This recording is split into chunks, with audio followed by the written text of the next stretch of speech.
Welcome to view point. ఇటీవల కాలంలో kidney సమస్యలు పెరిగాయి. తరచుగా కిడ్నీలో రాళ్లు వచ్చాయి, కిడ్నీలు పాడయ్యాయి, కిడ్నీలు పూర్తిగా తొలగించాలి అన్న పరిస్థితి ఏర్పడింది.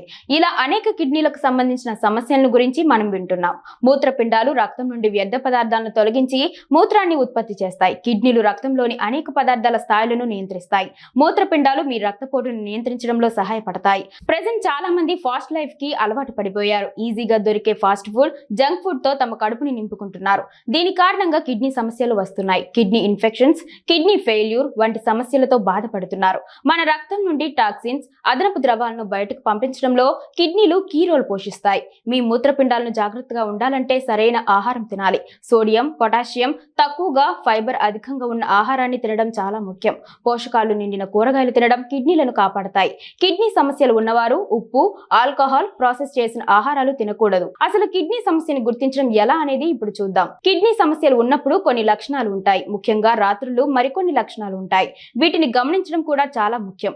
ఎందుకంటే కిడ్నీల సమస్యలు చాలా వరకు రాత్రులు ఉంటాయి. వీటి కారణంగా కిడ్నీల పనితీరును గమనించవచ్చు. ఎక్కువగా మూత్ర విసర్జన, రాత్రులు ఎక్కువగా యూరిన్ చేయడం షుగర్ ఉన్నవారికే కాదు, కిడ్నీ సమస్యలు ఉన్నవారికి కూడా వస్తుంది. ప్రతి వ్యక్తి రాత్రులు 2 అంతకంటే ఎక్కువ సార్లు వెళ్తుంటే దీనిని గమనించాలి. నిద్రలేమి, కిడ్నీ సమస్యలు ఉన్నవారికి నిద్రలేమి కూడా ఓ లక్షణం. రాత్రులు సరిగ్గా నిద్రలేకపోవడం వల్ల మధ్యాహ్నం నీరసంగా ఉంటుంది. హెల్దీగా ఉన్నవారు రాత్రులు ఎక్కువగా నిద్రపోయి పగటిపూట తక్కువగా పడుకుంటారు. కిడ్నీ సమస్యలు ఉన్నవారికి మెలటోనిన్ స్థాయిలు గణనీయంగా తగ్గుతాయి. రాత్రులు కాళ్లలో వాపు, రాత్రిపూట పాదాల వాపు ఉంటే కిడ్నీ సమస్యలు ఉన్నట్లే.